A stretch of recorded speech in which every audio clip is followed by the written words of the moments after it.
hoy la memoria de la beata Natalia Tuliaszewicz, mártir. Nació en 1906 en la región polaca de Rzeszów. Se crió en un ambiente familiar católico, se convirtió en una obrera integrada en la acción católica y realizó continuamente un apostolado de fe y de caridad con sus compañeros. Ella entendió que la vida y la fe van de la mano y que la santidad puede ser vivida en lo cotidiano. El 1 de septiembre de 1939 Polonia fue invadida por las tropas nazis y también por los ejércitos rusos de Stalin. Estos dos regímenes, abiertamente contrarios al catolicismo, destruyeron la vida de más de 6 millones de polacos.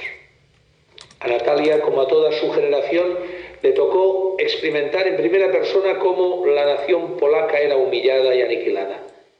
Ella, sin embargo, confió siempre en Dios y sabía que el mal nunca tiene la última palabra, por más que en algunos momentos parezca invencible.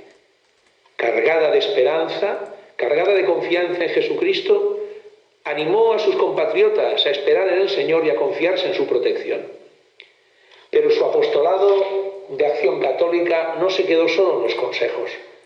Al enterarse de que muchas mujeres polacas iban enviadas a Alemania para trabajar como obreras en trabajos forzados, ella partió voluntariamente con ellas para ayudarlas y acompañarlas espiritualmente. En abril de 1944, la Gestapo, la policía política nazi, descubrió su apostolado secreto entre las obreras polacas y la arrestó. Atrozmente torturada y humillada públicamente, fue enviada al campo de concentración de Ravensbrück. Era Viernes Santo de 1945. Sus fuerzas ya pocas después de los maltratos sufridos en la prisión. Sin embargo, a pesar de ello, ese día de Viernes Santo de 1945 dirige a sus compañeras un discurso hablando de la pasión y de la victoria de Cristo sobre el pecado y la muerte. Les dijo que con la resurrección de Cristo estaba garantizada la victoria sobre el mal. Ese discurso, esas palabras, llenaron de esperanza a sus compañeras de cautiverio. 2 días después, 31 de marzo del 45, día de la Pascua de Resurrección, Natalia fue enviada a la cámara de gas. Ciertamente, hermanos, hay una iglesia verdadera, la de la cruz, y una iglesia falsa, la que no tiene cruz. Hay una iglesia verdadera, es la de los mártires. Es la iglesia que se gloría en la cruz de Cristo, fuerte, clara, alegre, firme, unida y fecunda, expansiva y apostólica. Prolonga en su propia vida el sacrificio que Jesús hizo de sí mismo en la cruz. Pero también hay una iglesia falsa, inventada por cristianos y pastores cobardes y comodones. Una iglesia que se avergüenza de la cruz, débil, triste, oscura, ambigua, dividida, que negocia y pacta con sus enemigos en disminución continua. No confiesa a Cristo, solo aquello que no provoca persecución. Justicia social sí, pero no castidad, obediencia, pureza de cuerpo y alma, donde son despreciadas por el mundo.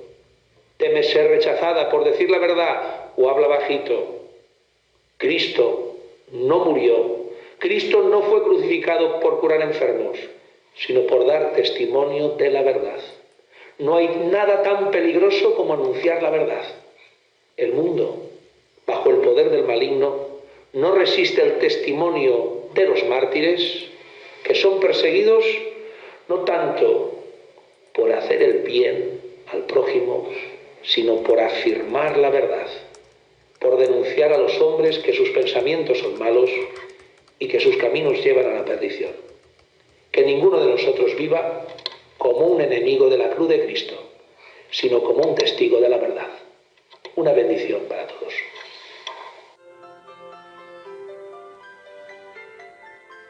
Natalia Tuliaszewicz la santa de hoy.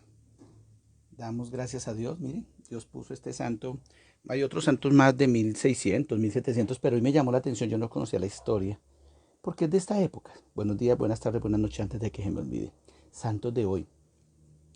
Muchos en atacar el comunismo se les olvida, por ejemplo, que Hitler era de derecha. En estos días en National Geographic, a finales de abril y principios de mayo, van a presentar Bolsonaro, aquí nomás en el Brasil, mire cómo le está cayendo el gobierno a pedazos y la gente muere como moscas en la calle. Y es de derecha, está de la mano de los evangélicos, más cristianos según el IBEA. Las medias cagadas que causan muerte, muerte. Es que a mí lo que me choca es que me digan que solo el comunismo, que los del otro lado, todo divino. No, no, no, no, no, no me metan los a la boca, que ya uno con 58 años, hermano, a mí me da rabia. Mire, aquí estoy leyendo ahora lo voy a colocar. Trump, después de salir de la casa, en semana, obviamente. Trump hace falta. Y hará falta a ellos, a mí no. Después de salir de la Casa Blanca, Trump dijo, sin mí todos los ratings de los medios de comunicación van a colapsar. Y aunque como siempre exagero, no le faltó del todo la razón. Los canales de televisión, los periódicos, el cable, todo se ha venido abajo. El caso de CNN ha sido dramático, perdió 45% de su audiencia desde que Biden llegó a la Casa Blanca. The Washington Post, por ejemplo, ha perdido 26% de lectores, The New York Times 17%. Ese diario de Nueva York había pasado de 3 millones de suscriptores a 7.5 atacándolo todos los días. Los tres canales de cables, Fox, CNN y NBC, pasaron los 4 años de su gobierno de 2,8 millones en print time a 5.3. Curiosamente, Fox, que vivía de Trump y lo sigue sacando, solo ha caído un 6%. Eso lo que quiere decir es que el morbo vende. Los medios de comunicación están cayendo por eso.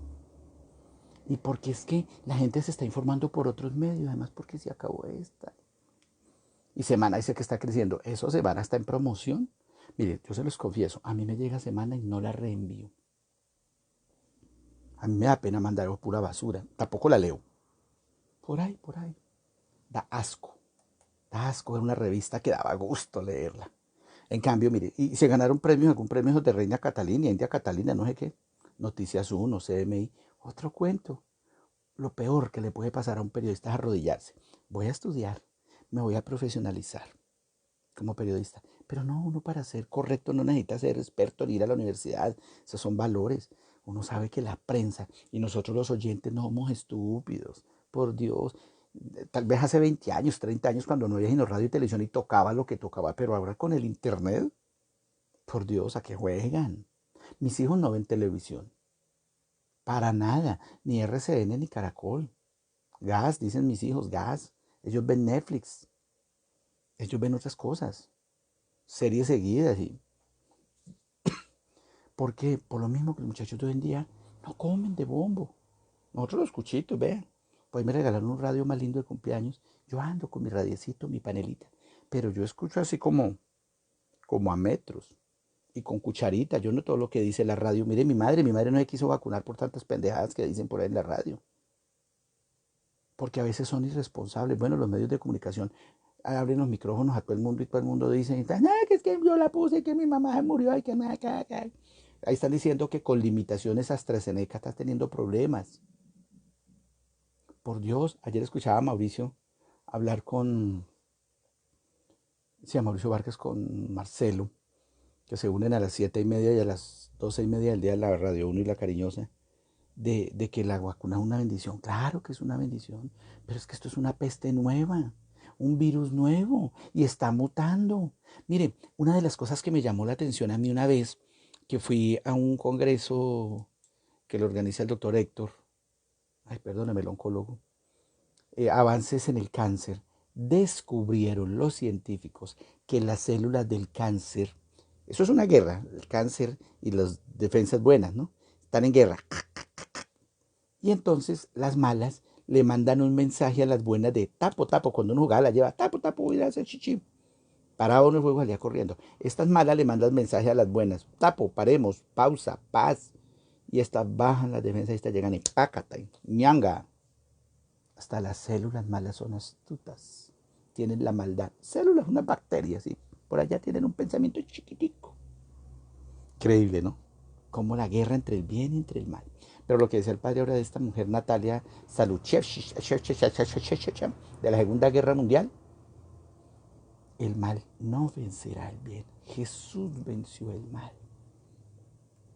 Esa es la esperanza de nosotros los cristianos. Si yo me muero hoy, bendito sea Dios. Lo importante no es morirme, lo importante es hacer la tarea. Que nos cojan haciendo la tarea, que no nos cojan en el lugar equivocado. Bueno, hoy les traigo la reflexión del Santo Evangelio. Vamos a colocarlo de una vez porque el tiempo va fluyendo. Sí, 31 de marzo, miércoles santo. San Mateo, el Evangelio de hoy es de San Mateo 26, 14, 25. Déjenme lo copio y se los coloco de una vez en el chat para que no se me olvide, que yo me emociono aquí con ustedes y se me olvida. En aquel tiempo uno de los 12 llamado Judas Iscariote a los sumos sacerdotes. En aquel tiempo uno de los 12 llamado Judas Iscariote a los sumos sacerdotes les propuso: ¿qué estáis dispuesto a darme si os entrego? ¿Os los entrego? Ellos se ajustaron con él en 30 monedas y desde entonces andaba buscando ocasión propicia para entregarlo. El primer día de los ácimos se acercaron los discípulos a Jesús y le preguntaron: ¿dónde quieres que te preparemos la cena de Pascua? Él le contestó: id a la ciudad, a casa de fulano, y decidle: el maestro dice, mi momento está cerca, deseo celebrar la Pascua en tu casa con mis discípulos. Los discípulos cumplieron las instrucciones de Jesús y prepararon la Pascua. Al atardecer se puso a la mesa con los 12. Mientras comían dijo: os aseguro que uno de vosotros me va a entregar. Ellos consternados se pusieron a preguntarle uno tras otro: ¿soy yo acaso, Señor? Él respondió: el que ha mojado en la misma fuente que yo, ese me va a entregar. El Hijo del Hombre se va, como está escrito de él, pero ay del que va a entregar al Hijo del Hombre, más le valdría no haber nacido. Entonces preguntó Judas, el que lo iba a entregar: ¿soy yo acaso, maestro? Él le respondió: tú lo has dicho. Escuchemos al padre Aldemar esta reflexión, la traición de Judas. Oiga, ¿seré yo maestro? Muchos decimos hoy en día: Señor, ¿seré yo? ¿Seré yo? Yo no. Él buscando culpables y echándole el agua sucia al otro. Valdría la pena preguntar: ¿seré yo el Judas que estoy traicionando al Señor? Mal le valdría no haber nacido, dice el Señor. Realmente este es el último día del tiempo de la Cuaresma. Ya mañana estaremos celebrando la cena vespertina del Señor.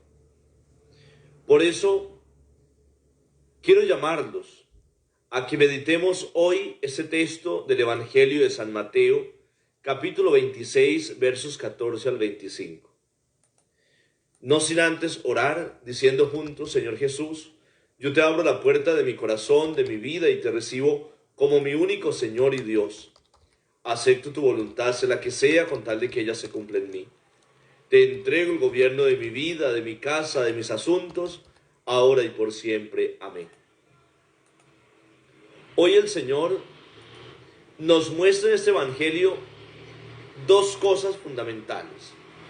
Primero, cómo uno de sus amigos lo traiciona y lo vende. Nosotros podemos escandalizarnos por Judas, pero realmente hoy se sigue vendiendo el Señor cuando preferimos otros intereses, preferimos el poder, el tener, y abandonamos a Jesús. Traicionamos a Jesús cuando no asumimos el Evangelio, cuando lo mutilamos, o cuando queremos un Dios a nuestro tamaño, a nuestro estilo. La segunda parte del Evangelio está en el deseo de Jesús celebrar la Pascua con sus discípulos en un lugar especial, la casa de fulano. Y uno se pregunta: ¿quién es fulano? Yo diría que Jesús quiere celebrar la Pascua en tu casa y en mi casa, en la casa de cada hombre y cada mujer, en cada familia. Jesús dice: mi momento está cerca y quiero celebrar mi Pascua entre ustedes y con ustedes. El Señor quiere liberarnos, quiere sanarnos, quiere restablecer las relaciones. Mis hermanos, Jesús envía a sus discípulos a preparar un lugar y a preparar la cena de Pascua. Y en este último día del tiempo de la Cuaresma, tenemos que preguntarnos cómo hemos preparado esta casa, mi corazón, para el Señor. Oración, ayuno, penitencia, meditación de la palabra, vivencia de la Eucaristía. ¿Cómo me he preparado? Porque el tiempo se me va agotando para esta Semana Santa, no sé, para celebrar la Pascua eterna. Nosotros tenemos que sentir, mis hermanos, cada día que se nos está acabando el tiempo. Y por eso nos preparamos para encontrarnos con el Señor en los sacramentos y en la vida eterna. Jesús sigue diciendo, uno de ustedes me va a traicionar. Y la pregunta que todos se hacen es, ¿seré yo maestro? ¿Soy acaso yo Señor? Jesús es traicionado en muchas ocasiones. Debo tener el cuidado de hoy, en este día, no traicionarlo. Mañana, si estoy vivo, haré el esfuerzo de no traicionarlo. Pero lo he dicho y lo repito, que nadie se sienta seguro. Antes bien, obedeciendo a Jesús, velemos y oremos. Cuidémonos. Tengamos en cuenta que frente al pecado está la oración y la huida. Señor Jesús, vacíame de mí, lléname de ti, y haz de mí un don para ti y para mis hermanos. Un feliz día para todos, que el Señor y la Santísima Virgen María nos bendiga, nos acompañe en el nombre del Padre, y del Hijo, y del Espíritu Santo. Yo les recuerdo que hoy, a las 5 de la tarde, estaremos orando en la parroquia de San Francisco de Asís por todos los enfermos. La Eucaristía acostumbrada del Jueves Santo en la mañana, por recomendación de nuestro arzobispo, la pasamos para hoy, a las 5 de la tarde.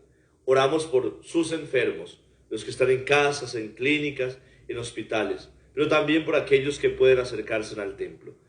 Transmitiremos esta misa para que ustedes también, a través de las redes sociales, la puedan ver.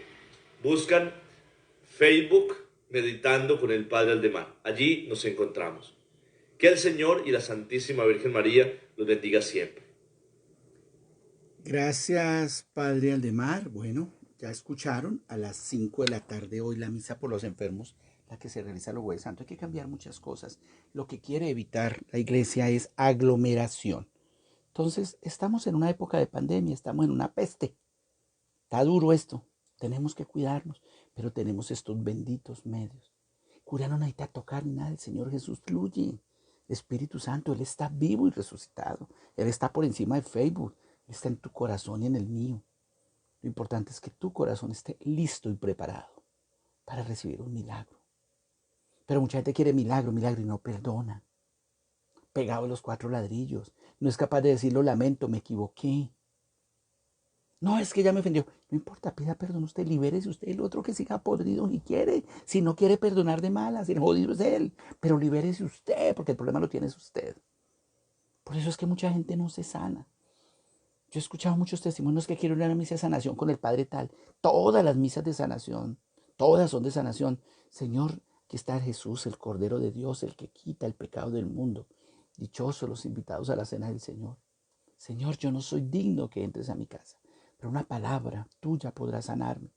Es creerlo, es vivirlo. Y no es, como dicen, pues, corre por tu milagro y trae diezmos y lluvia, bendiciones y mañana hay milagros.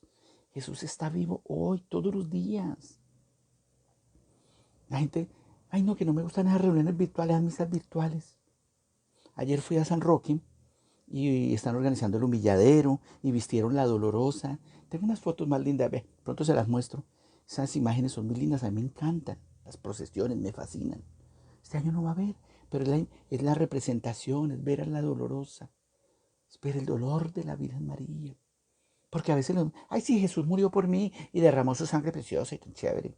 No, eso no es tan chévere, es un acto supremo de amor. Tanto amó Dios al mundo que entregó su Hijo, su único Hijo. Hay una reflexión por ahí que dice que esa madre que le reclama a Dios, yo tenía un hijo y se lo llevaba, la muerte se lo llevó. Y Dios le dice, yo también, mi único hijo, se los entregué a ustedes y lo crucificaron. Entonces, la invitación, la meditación de hoy es a eso, a pensar en Jesús, a pensar en grande, en el Jesús de Nazaret, nuestro Señor, el Rey de Reyes, Señor de Señores. Ayer en CMI mostraron, voy a buscar la página, entrevistaron a Monseñor Luis, el obispo primado de Bogotá. Ayer estaba cumpliendo años la niña Sara Sofía también, la siguen buscando, Dios mío, qué historia tan macabra, que la vendieron, que la regalaron, que la vieron, que no la vieron. Dios santo. Ay, yo iba a buscar, era pregunta, ya mismo me metí. Porque es que también está el rating de, ¿cómo se llama? De nombres. Me llamó la atención eso. Mire, Monseñor Luis José Rueda, el arzobispo primado de Colombia, de Bogotá, habló con Yamid Amad. Yo quiero que ustedes lo escuchen. Hoy quedó en ver, porque es un periodista preguntando por Jesús. Me llamó la atención. Mire las preguntas de hoy. Jesús del 2021, no el de hace 20 años ni 30. Entonces, escuchemos lo que dice el obispo primado de Bogotá. Y me llamó mucho la atención, porque es una charla periodística. Muy buenas noches. Nuestro invitado de esta noche es Monseñor Luis José Rueda, arzobispo de Bogotá y primado de Colombia. Monseñor, muy buenas noches, gracias por aceptar esta invitación. En primer lugar, Monseñor, Yamid, quiero muchas invitarlo gracias. a que hable con nosotros sobre quién era Jesús, el hombre. ¿Quién era Jesús, Monseñor? Muy bien, Yamid. Muy interesante que en Semana Santa hablemos de Jesús, Dios verdadero y hombre verdadero. Y usted me pregunta por Jesús el hombre. Jesús el hombre es de Galilea, es hebreo, habla arameo, es un joven. Claro, ha vivido todas las etapas de la vida normal. Nació en el hogar de José y de María. José, un artesano, un carpintero, un trabajador. Y María, una doncella, la más hermosa del mundo, la más bella que ha existido. Y ellos terminan siendo elegidos como hogar para que nazca el Salvador. Y allí nace el niño, en la pobreza total. No tiene casa donde nacer, no tiene posada, nace en medio de un ambiente sociopolítico difícil porque Herodes trata de matar al niño, tienen que huir a Egipto, tienen que vivir la movilidad social que viven tantas familias, tantos desplazados en Colombia y en el mundo. Y luego tiene que ir a vivir su adolescencia, su vida en Nazaret. De allí, desde los 12 años, empieza a venir a Jerusalén, porque las familias hebreas todos los años peregrinan al templo de Jerusalén. Después ya empieza la vida pública, que es lo que conocemos con los evangelios. Monseñor, y esa situación de pobreza, esa situación de desesperanza, y esa situación de virtual esclavitud por el Imperio Romano es la que conduce a Jesús a la rebeldía. Jesús es un rebelde del amor, Jesús es un rebelde de la verdad, un rebelde de la paz, un rebelde de Dios, es un rebelde del reino de Dios. Él propiamente no se está rebelando contra el Imperio Romano, se está rebelando contra toda forma de esclavitud, contra todo aquello que quita la dignidad al ser humano. Y por eso su mensaje no fue solamente para el Imperio Romano. Si hubiera sido así, si él se hubiera rebelado solamente contra el Imperio Romano, su mensaje hubiera terminado cuando concluye el Imperio Romano. Pero no. Todo su mensaje dura eternamente, porque el ser humano está expuesto a distintos imperios, a distintas esclavitudes en todas las etapas de la historia, y por eso su mensaje sigue siendo una rebeldía de amor, una rebeldía de paz y de vida actual en nuestro momento también. Monseñor, ¿y por qué Jesús hombre decide rodearse de un grupo de amigos a quienes la Biblia llama los apóstoles? ¿Por qué? ¿Para hacer qué? Muy bien, Yamid, porque el ser humano nació para vivir en comunidad, porque el ser humano nació para vivir en sociedad, porque el ser humano no es un solitario. Dice la palabra de Dios en el Antiguo Testamento, ay del solo. Y usted y yo y todos los televidentes de CMI, de Pregunta Yamid, saben que nosotros necesitamos vivir en comunidad, necesitamos vivir en fraternidad. Y entonces el Señor Jesús convoca a unos que no son los de mejor perfil en su tiempo, son pescadores, son artesanos. Hay que ver el grupo de los 12 con sus distintas características, con su historia, con su trabajo, en esta dimensión humana que estamos hablando de Jesús, Yamid. Y Él los convoca para hacer una pequeña comunidad distinta, una comunidad profética, digámoslo así, una comunidad, en el término que usted usó en la primera pregunta, una comunidad rebelde, rebelde en el amor, rebelde en los caminos de Dios, para ser distintos. Y ellos no entendían. Humanamente ellos no entendían, ellos también querían ser el más importante, el primero, el más poderoso, y Jesús, el Maestro, con paciencia, los fue llevando poco a poco y les dijo: el que quiera ser el primero de ustedes, que sea el último y el servidor de todos. Ellos van a entender todo después de la resurrección de Jesús, después de la venida del Espíritu Santo. ¿Y por qué, Monseñor, Jesús se ocultaba? Interesante esa pregunta, Yamid. Mire que lo que nosotros sabemos de Jesús, lo sabemos posterior a la muerte y resurrección de Jesús. No lo sabemos antes. No había una cámara de CMI, no estaba Gerardo ahí acompañando y siguiendo todo el proceso de Jesús. Eso va a pasar después de la resurrección. Después empiezan a mirar hacia atrás, empiezan a darse cuenta de la grandeza y a poner por escrito. Son las primeras comunidades. Entonces ellos destacaron un elemento, y era que Jesús públicamente solamente salió unos últimos años, 3 años propiamente. De resto, la infancia, la adolescencia de Jesús prácticamente la desconocemos, la podemos suponer en esa dimensión humana de todas las familias de Galilea y de Israel. Pero él se ocultaba al final también porque desde muy temprano empezó con polémicas con las autoridades judías, por el templo, por la ley, por el amor, por el trato a los leprosos, por el trato y la inclusión a la mujer, a los pecadores, y eso le trajo conflictos a él, conflictos con las autoridades judías, y él no buscaba la muerte, sabía que tenía que entregar hasta la vida, pero él no buscó la muerte, por eso él se ocultaba y decía: no ha llegado mi hora. Cuando llegue mi hora, entonces ya el Señor se dispone, le dijo a los discípulos en la última cena: ha llegado la hora, y ahí ya se dispuso a ir a la muerte, a la cruz.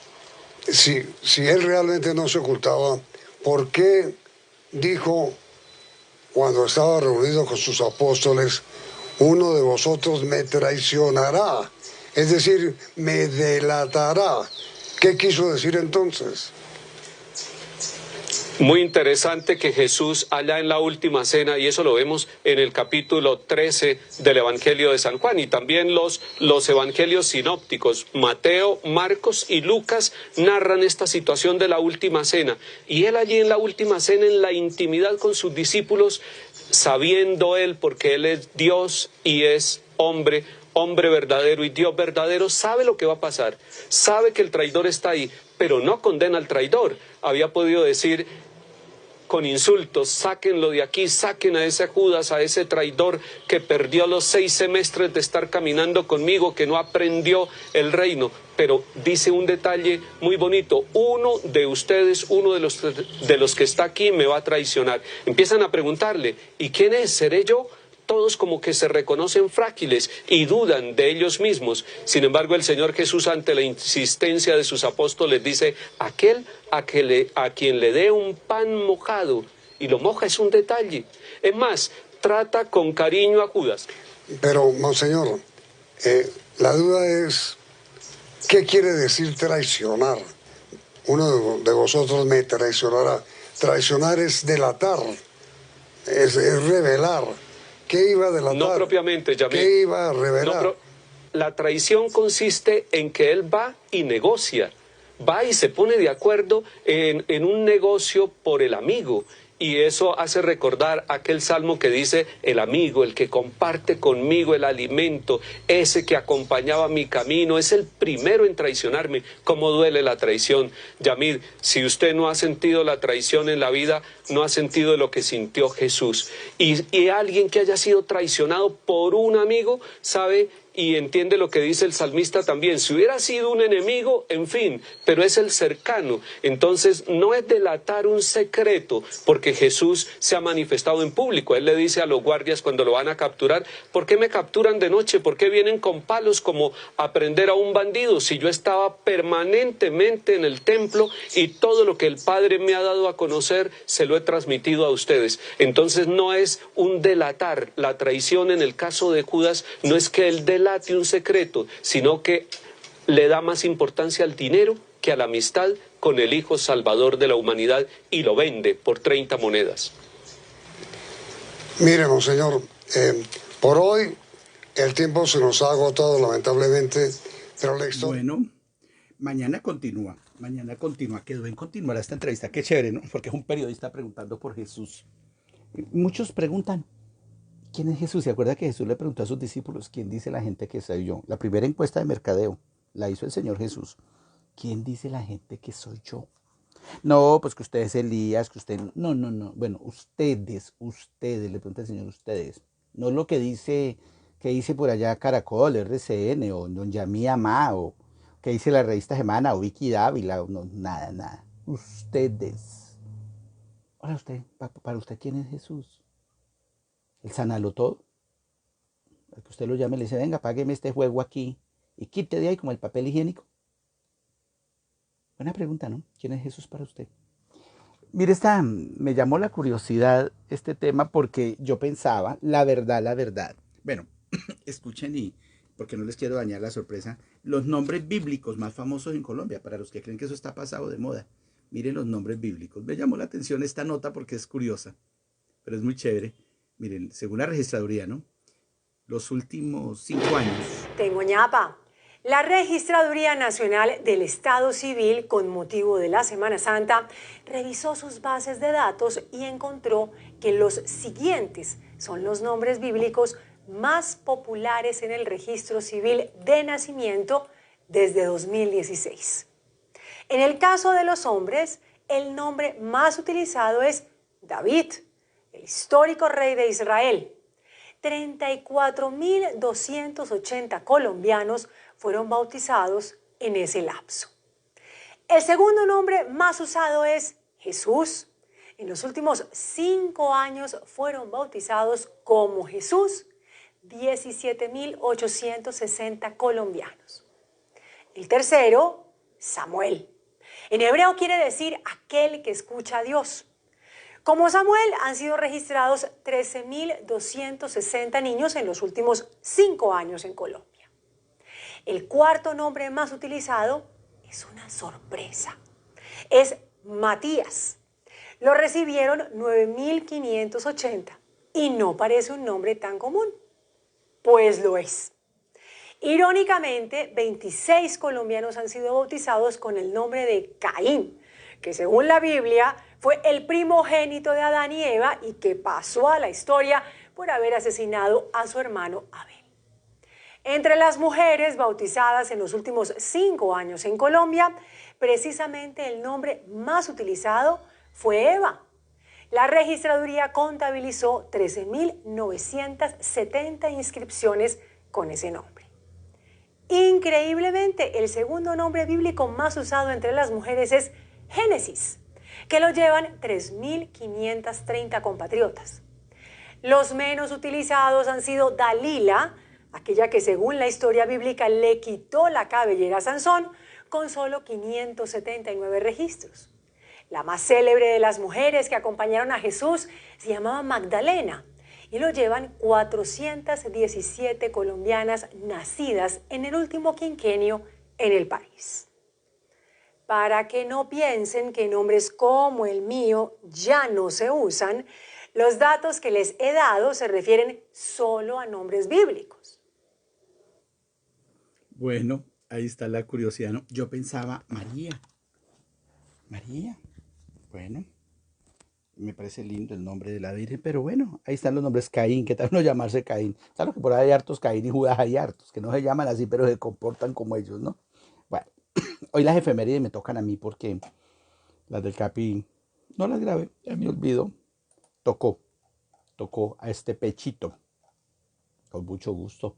31 de marzo, día 90 del año. Quedan 275 para que acabe este cuento. En Granada, España, en 1492, los reyes católicos firman el decreto de expulsión de los judíos. Mire, don Daniel Horacio Castro Barrios me está viendo. Oiga, qué maravilla, don Daniel madrugó. 1561. Vea, a propósito, un saludo para Margarita. Mira, así como Margarita Ortega. Margarita es un nombre bonito. En Venezuela, Juan Maldonado Ordóñez y Villaquirán, capital del ejército español, funda la ciudad de San Cristóbal, Venezuela. 1650, en el sur de Perú, un terremoto destruye la ciudad de Cusco, dejando un saldo de 500 muertos. 1678, la expedición de la Real Cédula por Carlos II de España, por medio del cual se adopta el escudo de Medellín.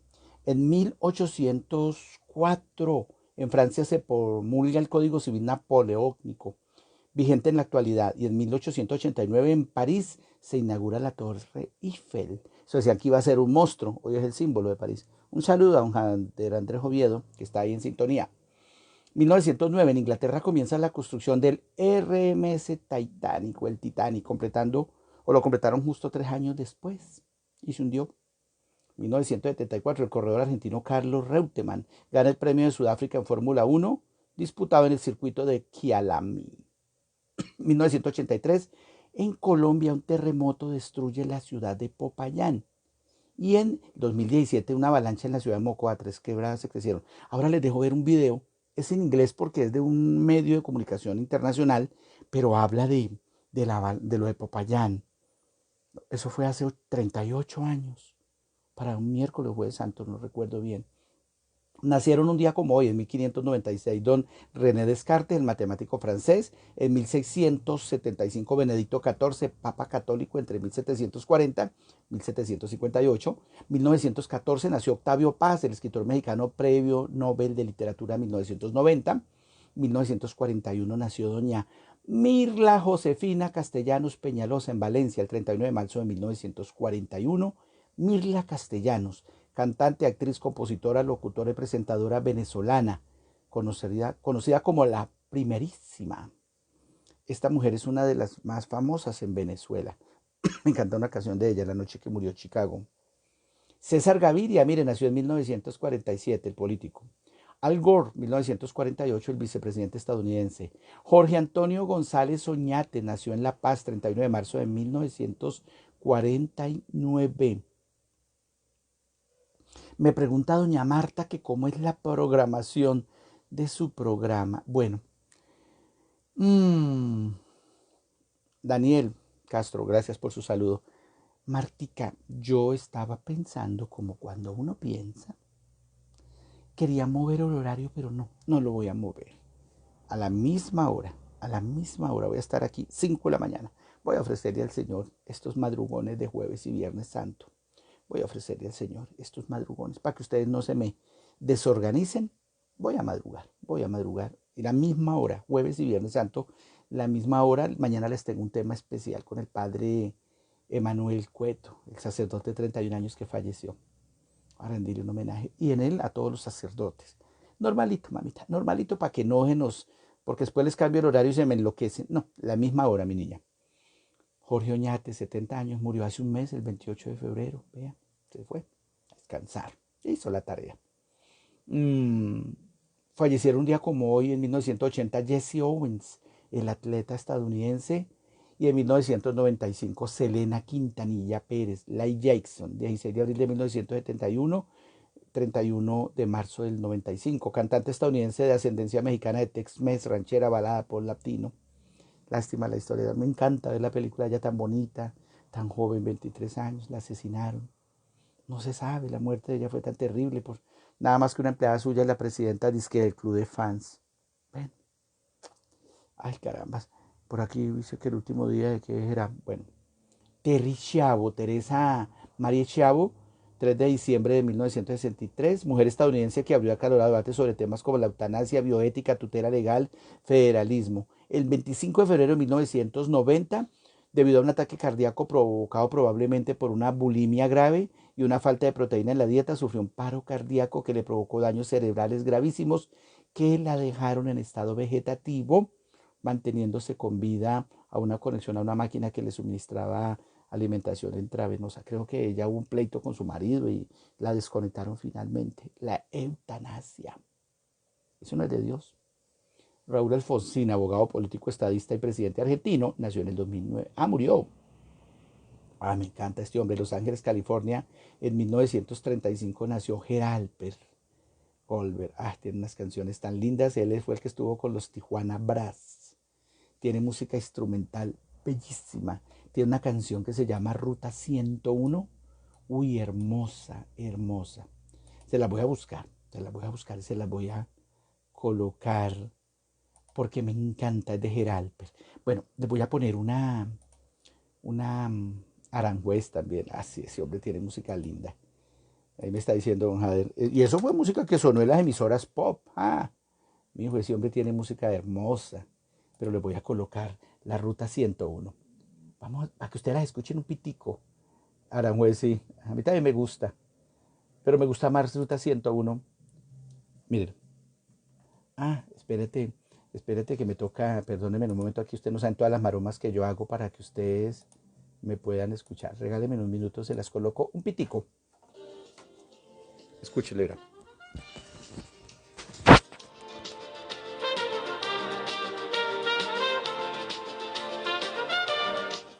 Eso me trae recuerdos de Caracol Estéreo 99.9 cuando estaba el gran Otto Greffester. No, yo me quedaba lelo.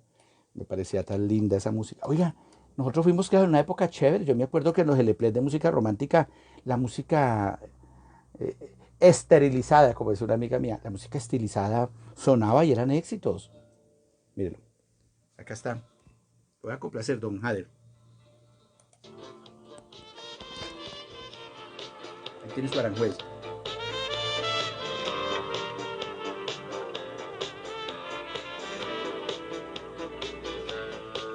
Me toca así porque si no, Facebook me cierra hasta el negocio. Pronto me viene y me cierra hasta Prodiojar. Voy a colocársela ahí. Ahí se la voy a colocar en el chat, don Jader, para que se den un banquete musical. Y le voy a colocar la Ruta 101. Vea, usted me hizo perder y le voy a colocar la Ruta 101. Me encanta, para que disfruten esos dos temazos, como dice don Jader. Bueno, lo voy a dejar con la historia de una mujer maravillosa. No lo voy a decir de quién se trata. Una sorpresa musical. Con ella me despido. Puede ser que no se me olvide. Oiga, hoy se vence Cámara de Comercio. Bueno, ojo que para los impuestos, déjenme antes de despedirme, el impuesto de Industria y Comercio, el Consejo de Ibagué aprobó dicha iniciativa. Los alivios, pues los alivios no son ninguno, los alivios que los corren, hasta donde yo sé. Término para el pago de Industria y Comercio. La presentación del pago de Industria y Comercio para los contribuyentes del municipio se realiza de la siguiente manera. Cancelando la totalidad del gravamen con la presentación de la declaración privada del impuesto entre el 1 de enero y 30 de junio del 2021 y cancelando el impuesto en 2 cuotas. La primera cuota se debe cancelar al momento de la presentación privada entre el 1 y 30 de junio y corresponde al primer valor del 50% y la segunda cuota a más tardar entre el primer día hábil de julio y el 30 de agosto. O sea, que era un placito. Y el predial se puede presentar con descuento del 15% hasta el 30 de mayo. O sea, 2 meses, abril y mayo. Ocurrieron porque vencía el 30 de marzo, si no estoy mal. El 10% hasta el 30 de junio y el 5% hasta el 31 de julio. Déjenme, yo les pego ahí esa información porque es muy importante. Yo sé que a ustedes les interesa, a todos los interesa. Dice que los impuestos como la muerte se parecen. Tardan en llegar, pero que llegan. Hay que pagar impuestos. El problema no es pagar impuestos, el problema es que los roban o los dilapidan, ¿no? Que esa es la parte. Pero esos son los políticos que tenemos y esos los elegimos. Y esos son los alcaldes y ilustres diputados, senadores y todos ellos. Pero bueno, Eso es azúcar de otro costal. Voy a mirar a ver qué otra cosita, porque después de que me vaya se me olvida que les iba a decir. De pronto, alguna noticia. Ah, les iba a presentar lo de Popayán. Voy a ver si alcanzo 5:47 minutos. Estoy haciendo cuentas aquí. Déjenme, yo miro aquí en mi, para que ustedes vean las escenas de Popayán. Dura como 2 minutitos. El video está en inglés porque es de un medio, creo que es BBC, no recuerdo, ahora les voy a decir, pero veámoslo, vale la pena porque es histórico, porque es algo que pasó 38 años ya de Popayán.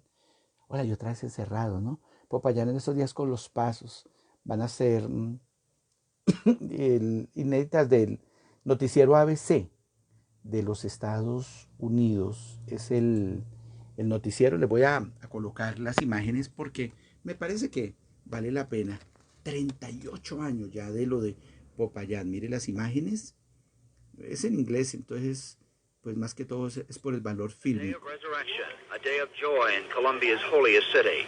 Popayán was a city of beautiful centuries-old churches. Its Easter festival attracted pilgrims from all of Latin America. This Easter was a day of sorrow. Popayán is still digging out its dead and caring for its injured and homeless. All but one of its churches have been destroyed.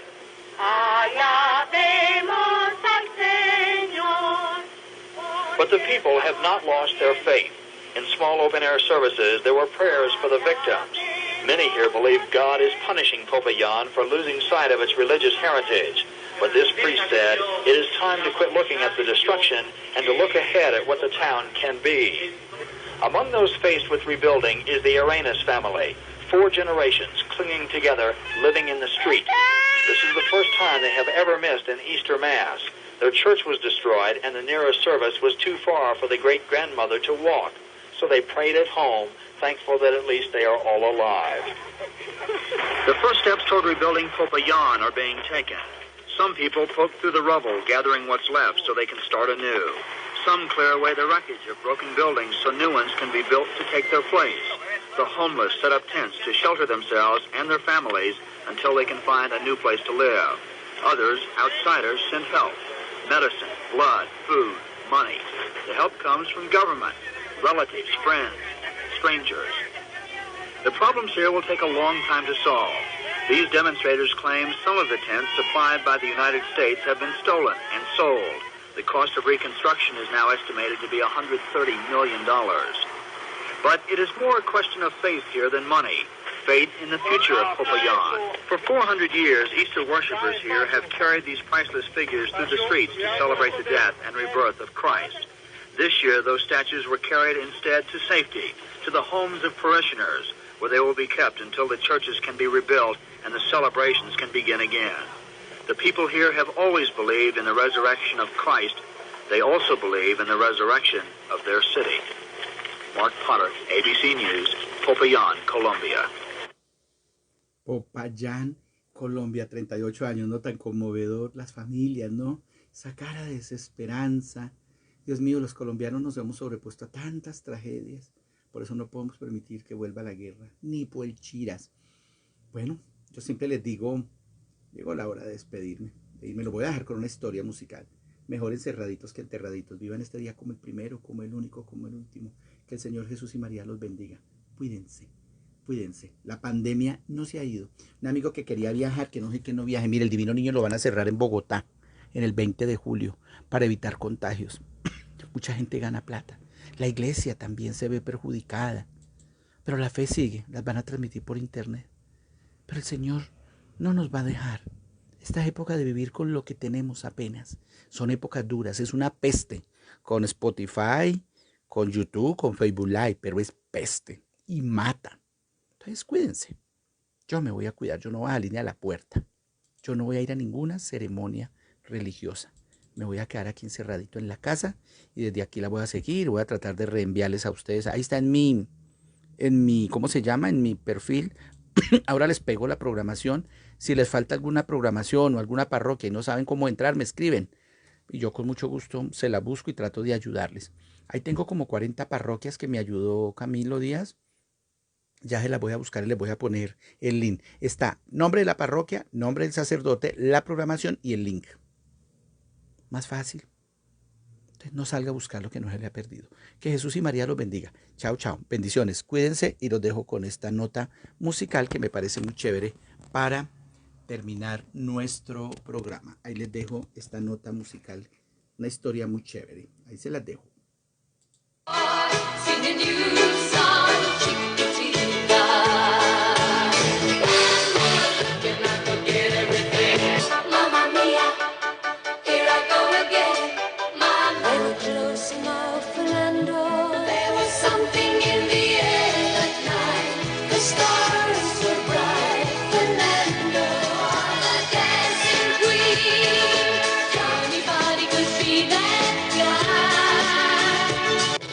Amigos, bienvenidos. El exitosísimo grupo sueco ABBA saltó a la fama en 1974 cuando ganaron el prestigioso Festival de Eurovisión con la canción Waterloo, y a partir de ahí se convirtieron en uno de los fenómenos musicales más importantes de la década de los 70. Entre sus canciones más recordadas están Chiquitita, Fernando, La Reina del Baile o Mamma Mía, solo por mencionar unas pocas. El grupo estaba conformado por 2 matrimonios, Agneta y Björn, junto a Benny y Frida. Las 2 mujeres destacaron tanto por sus voces como por su gran belleza física, pero muchos ignoran la trágica historia de vida y de superación de una de ellas. Frida nació el 15 de noviembre de 1945, no en Suecia sino en Noruega, e increíblemente su nacimiento se dio en el marco de un proyecto nazi llamado Lebensborn, uno de los tantos programas alemanes creados para mejorar la pureza de la raza en Europa.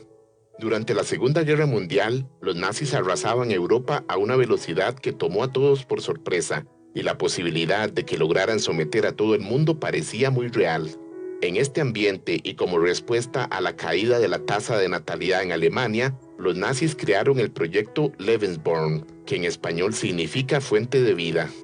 En esencia, el proyecto incentivaba a todos los soldados alemanes, rubios y de ojos claros, para que tuvieran la mayor cantidad de hijos posibles, para aumentar la población de personas arias. No importaba si los tenían dentro o fuera del matrimonio. Las madres embarazadas eran llevadas a centros especiales donde recibían los mejores cuidados médicos, y al nacer los niños, muchos eran dados en adopción a familias alemanas consideradas aptas.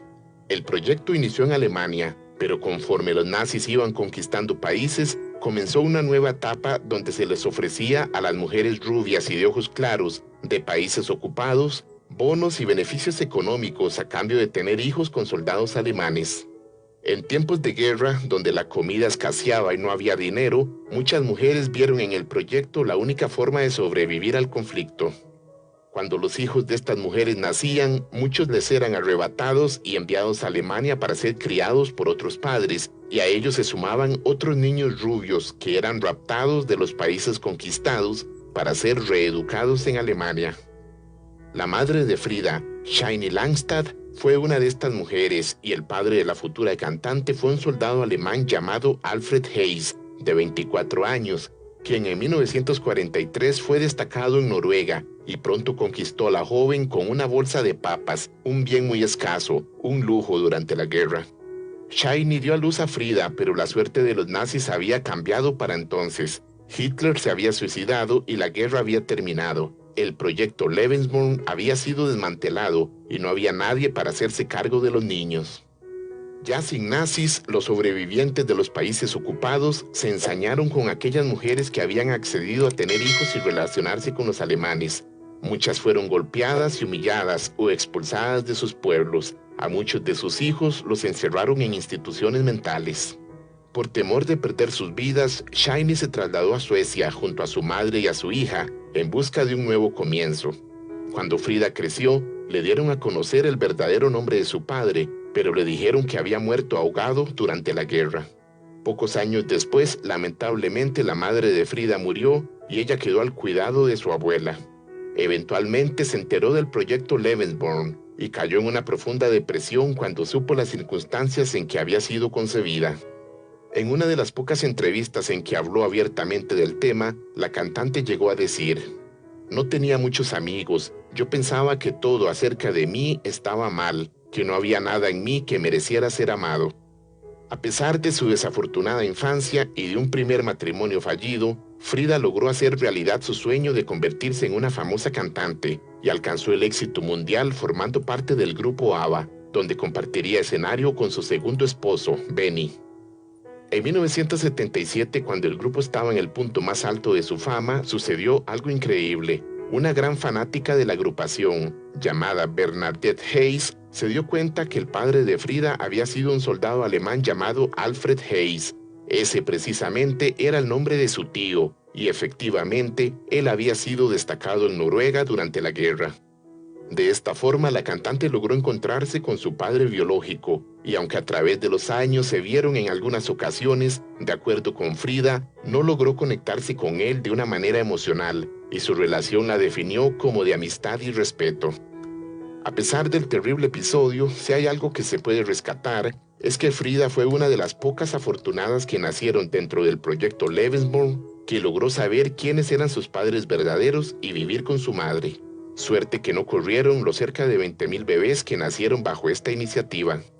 En 1981, el segundo matrimonio de Frida termina en divorcio, y luego de que el grupo ABBA deja de grabar y de hacer presentaciones, ella pasa varios años alejada del ambiente público, hasta que en 1992 fue noticia su matrimonio con el príncipe Heinrich Russo Rose von Playen, que le abrió las puertas de la realeza sueca, convirtiéndose en princesa y haciéndola poseedora de una enorme fortuna.